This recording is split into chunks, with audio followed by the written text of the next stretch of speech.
kids from around the world. Edison Cavani by name and God by nature. This is a Christmas special for All United. I am joined by the greatest men in this known universe, the exceptional Temi and the wonderful Chuki. Lads, the best thing about Christmas is that it's okay to drink whiskey at any time. So that's what I'm going to be doing. Prior to this preview is enjoying a nice cold whiskey. I don't know what you guys are drinking. I think Chuki, you got a water. That's fine. You got weights behind you. You live well, I'm already drunk off the Everton result, so I'm good. I'm good to go. Oh, so, yeah, that's fine. Yeah, but don't cut me off yet. I can take more. Yeah, don't cut me off yet. It's still early. It's still early. Sláinte, folks. It's Merry Christmas, and we are going into Christmas as shock horror. We're in the semi-final of a League Cup. That's Ollie's specialty, to get us there. And we're only playing City. Let's beat them again. I don't mind. And we are looking forward to the game against Leicester, which is coming up on Stephen's Day or Boxing Day or the 26th of December, whatever you like to call it. So we're going to be covering Ben's going to kill me. This is, of course, I always forget to do it. This is, of course, the 3-point preview, because how can you look forward to a game if you're not looking forward to 3 points? Thank you. Ben would be so proud of you. He's so proud. I hope he's watching. Yeah. I hope wherever he's watching, he's a tear coming out of his eye, and he's like, "That's my boy." But guys, thanks so much for joining us in the comments and staying away from your family on Christmas Day or Christmas Eve to spend time with us, whatever day you're watching this on. I don't know what you're talking about. My family's here. Can you say hi? I'm just joking. They actually can say hi if they want. But yeah, so of course we're looking forward to the Leicester game. I think the first question to really point at us, I'm a couple of whiskeys in. I did have 3 points made up, and we'll find out if I stick to them. This is going to be fun. We're all having money.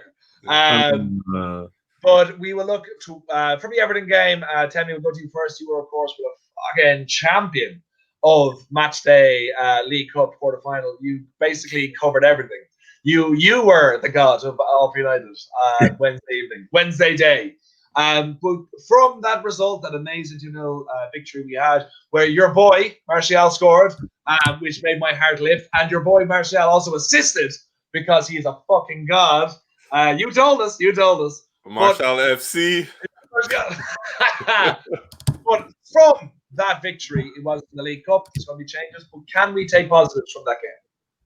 Yeah, we can. We definitely can. I think the first 25 minutes was definitely some of the most exciting football we watched all season. Even though we didn't score, it was rapid, and I think that we need to replicate that, for at least 90 minutes. I think when we play with that amount of tempo and energy, it can take a lot out of you, and I think that's why the game kind of slowed down to a point. Everton got a foothold in the game for a little bit, but we ended up winning 2-0, and I think it was a deserved 2-0, if I'm being completely honest with you. Everton never really did anything to scare us at all. Yeah. And there's a lot of positives to take from it. Cavani got a goal. Martial's looking like he's back in form. Pogba played well again. You know what I'm saying? The back line got a clean sheet, even though it was a fresh back line. A lot of good things to take from the game. It's definitely going to be interesting to see what Ollie does when he picks his team. I think he'll go with that same 4-4-1-1 formation, or 4-2-3-1 is what some other people call it. I think he has a good problem in that he has a lot of players who are on form right now and can play well for him. So a lot of positives to take from the game, and I think we have a good chance of jumping above Leicester over the weekend. 100%. And by the way, Temi, I fucking adore your jumper. The Teenage Mutant Hero Turtles, which, a fun fact, it depends what your definition of fun is. In the UK and Ireland, we grew up with them being Teenage Mutant Ninja Turtles. What are they called in your top? Yeah, Teenage Mutant Ninja Turtles. Oh, no, sorry.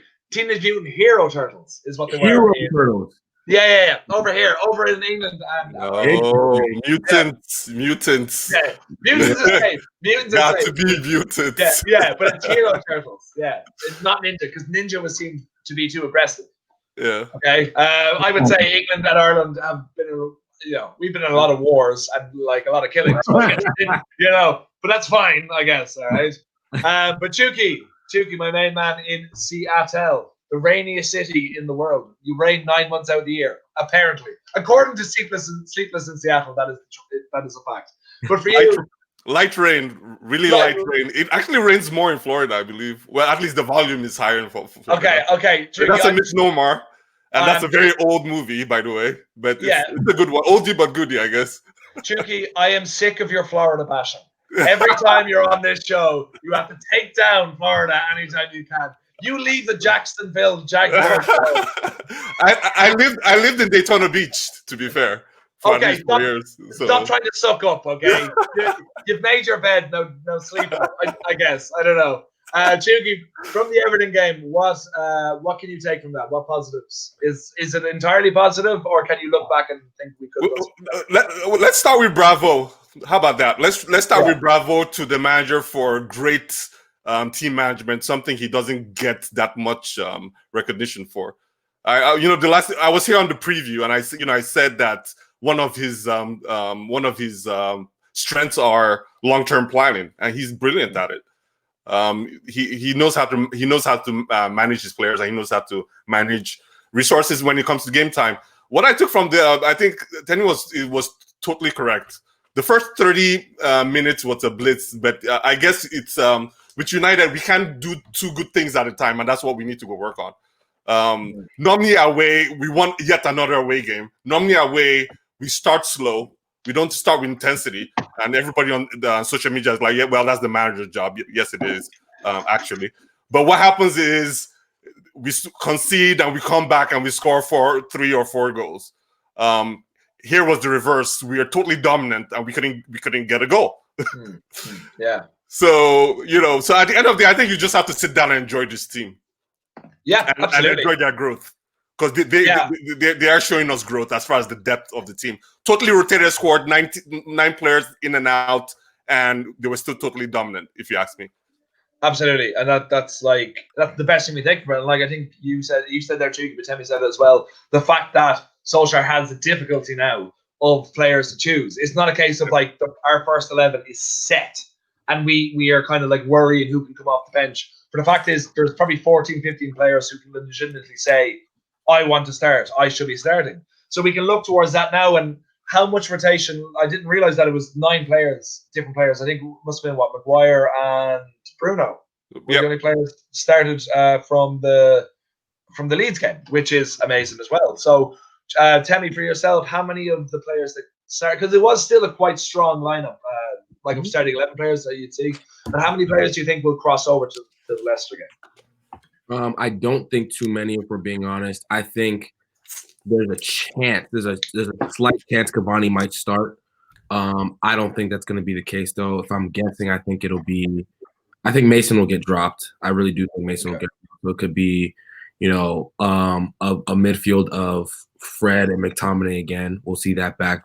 Victor, if he's healthy, will come back in the side. AWB, if he's healthy, will come back in the side. Shaw will come back in the side. I would not be shocked to see I'm not just shocked to see a front three of Pogba on the left, up top Anthony and to the right Marcus. Would not shock me at all. Maybe Dan James gets another game. He played well against Leeds. So that's I think it's going to be another heavy rotation, which is a good thing. I mean, honestly, in this period, if you're good enough to rotate, you should do it. And I think we have a squad that's good enough to do it. I just hope that we're making sure that we're locked in and we win this game, no matter what the rotation is. Play that same 4-4-1-1. Yeah. Pick the right pieces and then win the game. I think he's been doing that well over the past 4 to 5 games. Yeah. And you got to give him credit. You got to give Ollie credit for that. He's picked the right side. So whoever he picks against Leicester, as long as I see the same shape, I'll be okay. Fair. And the last time we played Leicester, it was magnificent. And this guy scored. So, and if he scores anytime, it's basically Christmas. And it's Christmas now. So I guess I don't exactly know what all those words meant, but I said them anyway. But Juki, for yourself, like we said, 9 rotation players came in. We played a strong enough Everton side as well. You probably say an equally matched rotation, but like a lot of big hitters there too. And we basically outplayed them and was comfortable 2-0 victory. So for yourself, Temi said his piece. How many of the starting 11 from this game do you expect to see at Leicester? Okay, so because of the kind of game this is, I would say we're a very critical juncture, right? This is where we need to go and either push on and put our flag in the sand and say, hey, we're here to really push for this title. That being said, if I was Ollie's team, I would look at this and say, we don't need to burn out on this game. We just need to get a result, whether it's 3 points or 1 point. One of those two things would do. That being said, I have there's some player competitions that are really tear me apart. One of them is Bruno. Do you start Bruno again? He did a full game against Everton yesterday. Do you start Greenwood, or do you rely on a obviously rusty Cavani, even though he scored a brilliant goal, just because he's just class? I mean, he can pull that off he has that in his locker anyway. And Martial. Temi says Martial is great. I think he's still very rusty as well. So what do you do? Do you do Greenwood centrally and maybe rely on James to hold down one of the wings and obviously play Rashford because he's your best attacker? That might be a combination to go up front. So there are quite a few dilemmas to go solve there. But I think what the real equation to solve is Tielemans, Justin, Maddison, Vardy, and Fofana for Leicester. Yeah. Those are the people. That's the Leicester equation that you need to really, really go arrest and make sure they don't have an impact on the game. Yeah, that's true. Also, my basically, I'm annoyed that no one wants to start Jesse Lingard because my favorite thing that ever happened last season. Okay, Temi, I'm clearly joking. Okay, but my favorite fact for Schadenfreude, someone reveling in someone else's misery, is that someone had a bet on last year that Jesse Lingard wouldn't get a goal or an assist for the entirety of the 2019-2020 season. And he put a tenner on, and he was going to get €500 back or £500 back. And then he scored in the last second of the game against Leicester, which meant he got nothing. And for me, that's just heaven. I just love when misery happens to other people. My other one, speaking of Leicester too, the year they won the league, a guy put on a bet on his phone of 50 cents for Leicester to win the league, 10,000 to 1. I remember that. Yeah, but his son, his 2-year-old son, accidentally was playing with the phone and cashed out in the bet. So instead of and he didn't know until the end of the season. So he cashed out and he got 25 cents back when he would have won 10 grand or something like that. And that's just hilarious. For me laughing at him, and happened to me, I'm sure I wouldn't find that as funny. But to get on to the last point, of course, for Leicester, they've had an interesting season. They've interesting form. They're incredible against the top 6, but also not great at home, and also not great against anyone bar the top 6. So, tell me, how would you approach this game? Is it just stick to the way we're used to playing and just go at them, or should we adapt more so and to what Leicester are going to bring? Yeah, I think Leicester are going to play into our hands. Brendan Rodgers definitely is a progressive manager. He likes to be on the front foot. He wants to have the possession of the ball. He wants to be the one dictating the pace of play. And that always serves Ollie well. So when somebody wants to do that, he is more than glad to set up and be compact and respond and retaliate with the pace that we have up front. And I think that serves us well. I really do think that serves us well. Last year when we faced them at the end of the season, they weren't healthy. They were missing 5 or 6 crucial players, and they still gave us the game, even though it ended up being, I think, 2-0. But yeah, I think it's critical that Ollie picks, people with energy. So that's why I think Fred and McTominay should come back in this game because they've been playing so well. You got to give them a game. I think that you have to look out for the likes of Vardy, Maddison. Fofana's a really good player as well. But But I think, I think the way they play lends well to us, scoring against them and putting up points. I'm more worried about if we can keep a clean sheet against them and make sure the game is still cagey, even though we might get a goal or two. Yeah, very true. And I want to thank everyone saying lovely things about my Christmas jumper. And that's me being sarcastic for everyone not saying anything about it. I'm sorry for trying to make an effort here, okay? I realize Temmie is one of the Teenage Mutant Hero Turtles. Okay, I am dressed for Christmas. And I'm not sure, Chuki, what does your top say? I just see FC. Oh. Is it? Oh, it's MUFC. Okay, you're literally the only one on brand. So thank you. We appreciate it. So, Chuki, for the Leicester game, do you expect us to alter our plans or just go as is? Okay, so let me continue my remarks about the game. In that stead, here are other dilemmas. McT and Fred are pivot players that come in to arrest the middle and give the forward players a chance to do their thing up front.